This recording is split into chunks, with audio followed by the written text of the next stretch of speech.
Pragndeshja Shqipëri-Serbi ka nisur keq, teksa është regjistruar incidenti i parë.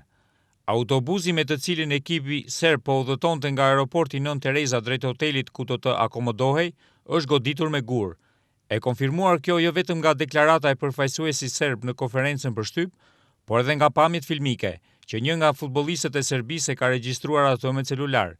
Përfaqësuesi i Federatës Serbe të Futbollit tha se menjëherë për këtë incident ka informuar edhe UEFA-n. Ndërsa trajneri i Serbisë, Radovan Čurčić, duket se ka kopjuar Debiazin, kur ka deklaruar se motivimi i ekipit për këtë ndeshje ka qenë shumë herë më i lehtë, por nga ana tjetër ka shtuar se ai dhe djemt që drejtojnë do të mendojnë vetëm për futbollin e luajtur dhe larg ngjarjeve të tjera.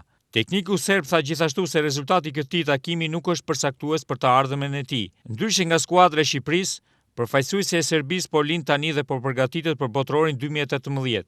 Kjo edhe për faktin se serbët nuk kanë asnjë shans për Euro 2016. Čurčić ka vlerësuar kombëtaren shqiptare, duke pohuar se jo rastësisht ndodhet në vendin e tretë në klasifikim. Në konferencën për shtyp të palës serbe prezent ishte edhe kapiteni Branislav Ivanović, që militon në radhët e Chelsea në Premier League. Mbrojtësi serb nuk pret duar trokitje nga tifozët shqiptar para dhe gjatë ndeshjes, por ashtu si trajneri i tij vlerëson Shqipërinë dhe trajnerin Debiazi. Megjithatë, ekipi i tij është përgatitur për të fituar takimin. Kapiteni kombëtarës së Serbisë është treguar fair play në fund, kur ka deklaruar se është një rast i mirë për të dëshmuar se ne dim të sillemi më mirë se çfarë ka ndodhur në të kaluarën.